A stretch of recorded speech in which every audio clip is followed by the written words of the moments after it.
வணக்கம். நான் மூவாஸ் குக்கரியிலிருந்து வசுமதி முரளிதரன். நான் இன்னைக்கு உங்களுக்கு 2 விதமான ரைஸ் செஞ்சு காமிக்க போகிறேன். ஒன்று மாங்காய் ரைஸ், இன்னொன்று தேங்காய் சாதம். மாங்காய் சாதத்துக்கு புது மாதிரியாக இருக்கும். இது யாருமே செஞ்சுருக்க மாட்டீங்கன்னு நினைக்கிறேன். அதை எப்படின்றத செஞ்சு காமிக்கிறேன். அதுக்கு வேண்டிய சாமான்கள் மாங்காய் துருவி வச்சுக்கோங்க, தேங்காய் கொஞ்சம் துருவி வச்சுக்கோங்க, பச்சை மிளகா 2, அப்புறம் கடுகு, பச்சை கடுகு, மஞ்சப்பொடி எல்லாம் மிக்சியில் போட்டு நம்ம அரைச்சிக்கணும். மாங்காய் ஒரு அவங்கவுங்க வீட்டுக்கு தேவையான மாதிரி போட்டு அரைச்சிக்கோங்க. இது நான் 4 பேருக்கு தேவையான அளவுக்கு பண்ணியிருக்கேன். தேங்காய் ஒரு மாங்காய்னா ஒரு சின்ன மூடி தேங்காய் போட்டுக்கலாம். தேங்காய்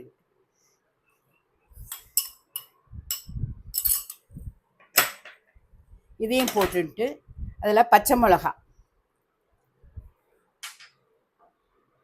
அப்புறம் கடுகு, பச்சை கடுகு வறுக்கக்கூடாது, ஒன்றும் பண்ண தாளிக்காத கடுகு ஒரு ஸ்பூன் போல போடுங்க. அப்புறம் மஞ்சப்பொடி. இதை நீங்கள் இதை ப்ரிப்பேர் பண்ணி வச்சுருந்தீங்கனாக்கா நீங்கள் 1 வாரம் ஃப்ரிட்ஜில் வச்சுக்கலாம். ஈவன் குழந்தைங்களுக்கெல்லாம் கூட ஸ்கூலுக்கு சாதம் கலந்து கொடுக்க முடியும். ஒரு டீஸ்பூன், இது சின்ன டீஸ்பூன், அதனால் 2 டீஸ்பூனாக போட்டேன். 1 டீஸ்பூன் உப்பையும் போட்டுக்கோங்க. தண்ணிலாம் எதுவும் விடக்கூடாது, அதனோட தண்ணியிலே தான் அரைக்கணும். நம்ம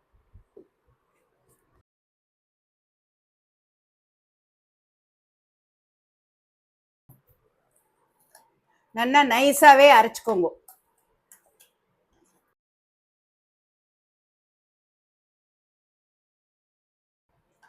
இது உங்களுக்கு ஒரு புது விதமான டேஸ்ட் கொடுக்கும். இந்த பச்சை கடுகு போடுறதுனால இதனோட வாசனை வேற மாதிரி வரும் உங்களுக்கு.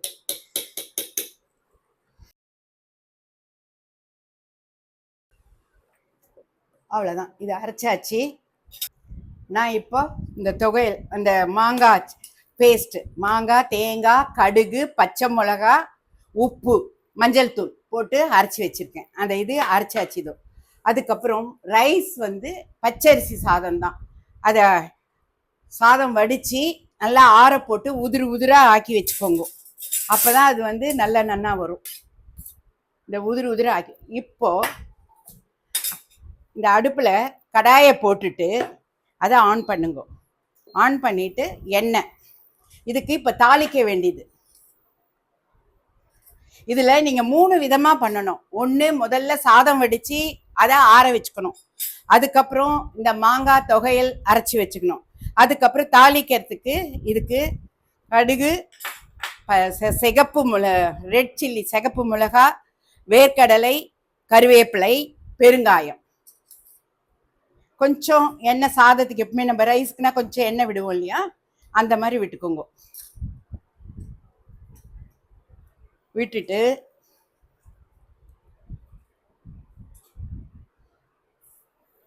கடுகு, உளுத்தம்பருப்பு, கடலைப்பருப்பு தாளிக்கிறதுக்கு.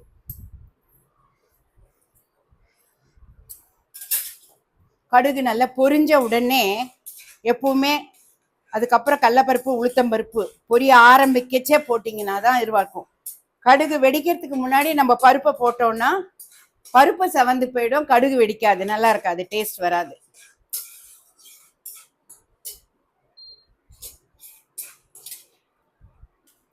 காரம் அவங்கவுங்க வீட்டுக்கு தகுந்த மாதிரி போட்டுக்கோங்க. நான் எங்கள் வீட்டுக்கு கொஞ்சம் காரம் குறைச்சல் தான், அதனால காரம் குறைச்சி தான் போட்டிருக்கேன். இந்த கடுகு வெடிக்க ஆரம்பிச்சிட்டு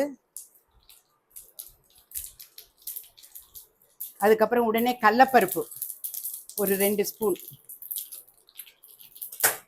உளுத்தம்பருப்பு 2 ஸ்பூன், அப்பவே வேர்க்கடலையும் போட்டுங்க. இது நான் வறுத்த வேர்க்கடலை, இருந்தாலும் இன்னொரு தடவை போட்டுக்கிறேன்.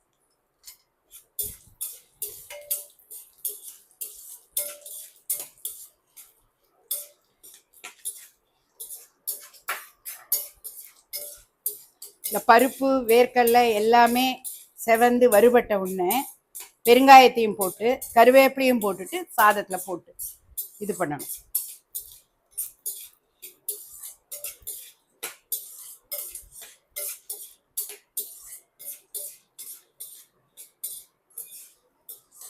இது ரொம்ப ஒரு ஈஸியான ரைஸ். இந்த முன்னாலே ஒரு தொகையில் அரைச்சி, இந்த மாங்காய் பேஸ்ட் அரைச்சி தொகையில் அரைச்சி வச்சுக்கிட்டோன்னா அடுத்த நாள் சாதம் வச்சு பசங்களுக்கு ஸ்கூலுக்கு கூட ஈஸியாக கொடுத்து அனுப்பலாம்.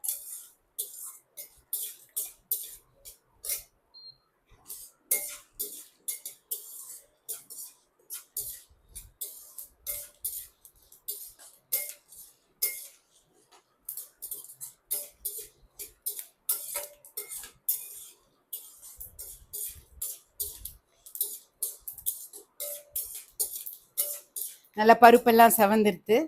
இப்போ இதுக்கு தேவையான அளவு பெருங்காயப்பொடி ஒரு 1/2 டீஸ்பூன் போட்டுட்டு கருவேப்பிலை. நான் இது வந்து கருவேப்பிலையை முதல்லையே அலசி நல்லா கழுவி காய இது பண்ணி வச்சுருக்கேன், பிச்சு வச்சுருக்கேன்.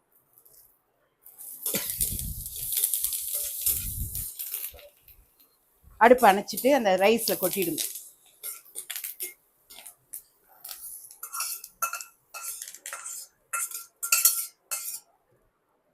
இப்போ சாதத்தை எப்படி கலக்கணும்னு பார்க்கலாம். இந்த தகுந்த அளவு இந்த ரைஸுக்கு எவ்வளோ வேணுமோ அந்த அளவுக்கு பேஸ்ட்டை போட்டு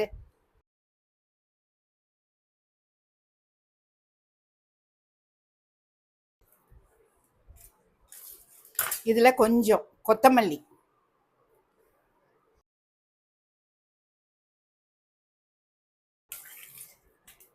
உங்களுக்கு அந்த தொகையில போட்டு கலக்கும் போதே தெரியும் அது போதுமாகுமா போதாதான்னு. அதை வச்சுட்டு பக்கத்தில் சாதத்துக்கு ஏற்ற மாதிரி போட்டு கலந்துக்குங்க. டேஸ்ட்டு சாதம் எல்லாத்துக்கும்.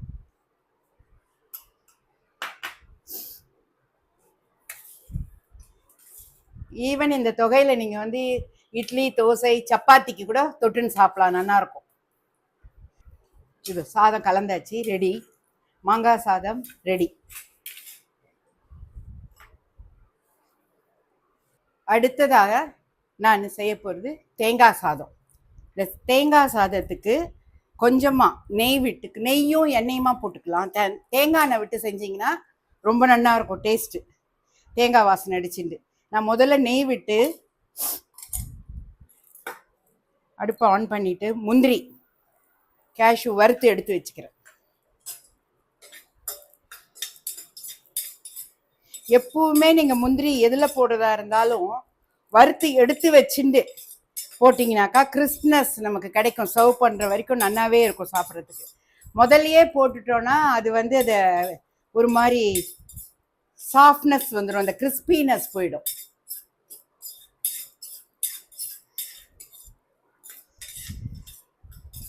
இதுக்கு தேவையான பொருட்கள்: சாதம் வடித்து ஆற வச்சுருக்கேன், தேங்காய், பச்சை பட்டாணி, பச்சை மிளகா, இதுக்கு சிகப்பு மிளகா போடக்கூடாது, பச்சை மிளகா தான் போடணும், கருவேப்பிலை, கொத்தமல்லி, பெருங்காயம், கடுகு, உளுத்தம்பருப்பு, கடலைப்பருப்பு, அஃப்கோர்ஸ் உப்பு.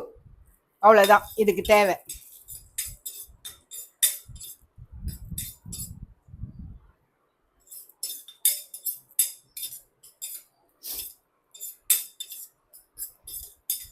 முந்திரி வறுபட்டுருத்து, அதை எடுத்து வச்சுடுறேன்.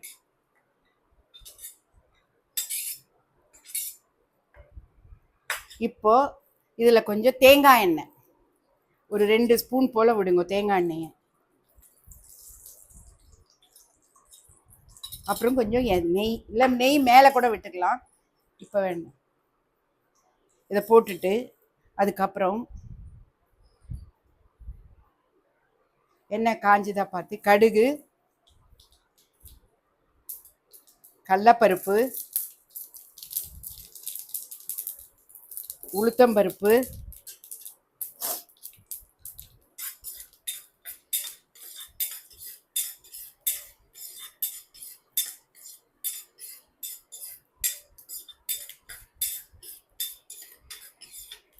இந்த பருப்பு வறுபட்டு இதுவான உடனே பச்சை மிளகா இந்த சாதத்துக்கு தேவையான அவங்கவுங்க, நான் வந்து ஒரு 2 பச்சை மிளகாய் போட்டிருக்கேன்.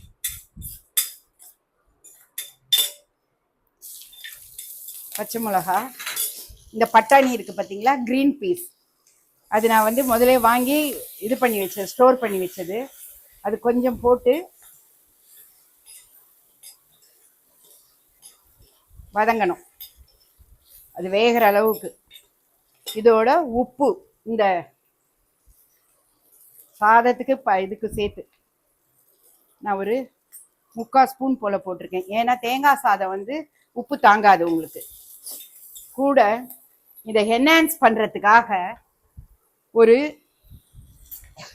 1/2 ஸ்பூன் சர்க்கரை,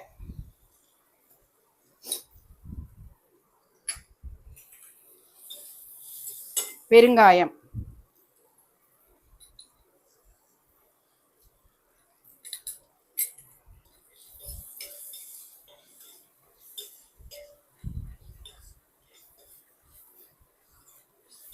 இந்த பருப்பு, இந்த பட்டாணி, இதை பாருங்க, பட்டாணி வெந்துடுத்து.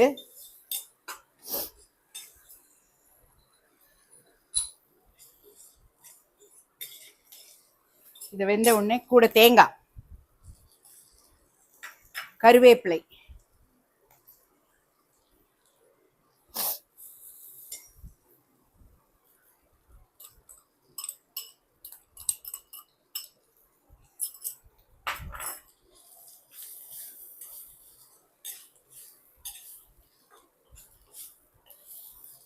தேங்காய் செவக்காம நல்லா வதக்கிக்கோங்க, வறுத்துக்கோங்க.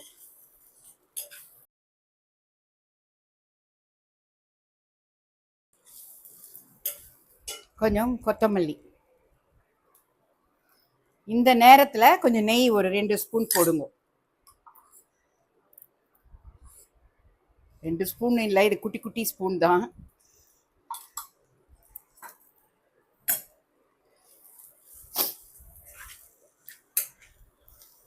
இதுலேயே இந்த சாதத்தையும் போட்டு கலந்து எடுத்துட வேண்டியதுதான். சாதம் உதிர உதிராக வரத்துக்கு நீங்கள் வடித்த உடனே எடுத்து தட்டில் ஆற போட்டுட்டு மேலே கொஞ்சம் எண்ணெயோ நெய்யோ வச்சு தெளித்து விட்டுட்டோன்னா நல்ல உதிர் உதிராக வரும்.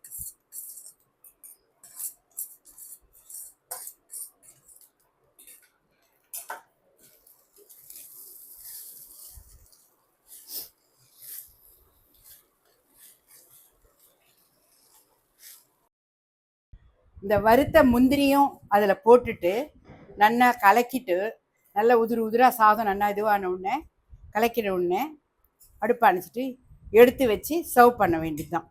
வேணும்னா கொஞ்சம் கொத்தமல்லியும் இதில் போட்டுக்கலாம்.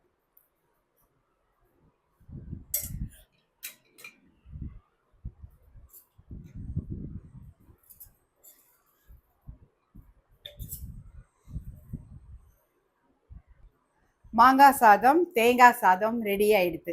நீங்களும் இதெல்லாம் வீட்டில் செஞ்சு பார்த்து எப்படி இருக்குன்னு டேஸ்ட் கமெண்ட் அனுப்புங்க. சப்ஸ்கிரைப் பண்ணுங்க, ஷேர் பண்ணுங்க. நீங்கள் சப்ஸ்கிரைப் பண்ண தான் நான் நிறைய போடுற வீடியோஸ் உங்களால் பார்க்க முடியும். தேங்க்யூ.